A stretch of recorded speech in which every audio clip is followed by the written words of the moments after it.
En eso mi esposa escuchó un grito a lo lejos. Vivimos frente a un parque, así que es común que los chamacos vagos de la colonia se reúnan ahí a fumar o sabrá Dios a qué, durante las noches. Ella no le dio mayor importancia a aquel grito porque claramente eran chamacos vagos jugando, cuando de pronto exclamé: ¡Ah, ching! ¿Qué fue eso?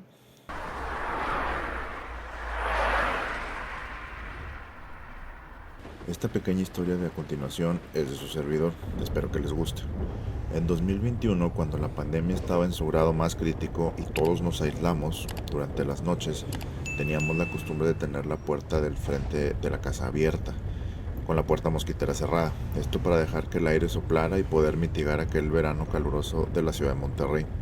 Estos calores llegaban hasta los 40 grados o incluso un poquito más en las tardes, en la mediodía, y de 32 o 33 grados centígrados en las noches. Realmente era un infierno, muy pesado. Teníamos la confianza de dejar solo la puerta de mosquitera cerrada porque la casa tiene su barandal en la cochera. Durante pandemia, mucha gente tuvo trastornos del sueño y nosotros no fuimos la excepción. En repetidas ocasiones se nos iba el tiempo haciendo alguna actividad, ya sea de lavandería, quehacer o simplemente ocio en la televisión. En una de esas ocasiones mi esposa se encontraba acomodando ropa en la habitación del frente en el segundo piso, mientras que yo me encontraba abajo terminando en la computadora unos pendientes de la oficina. En eso mi esposa escuchó un grito a lo lejos.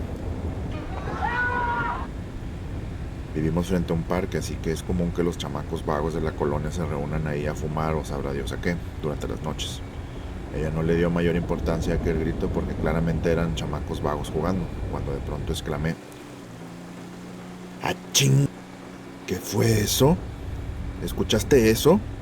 Le pregunté.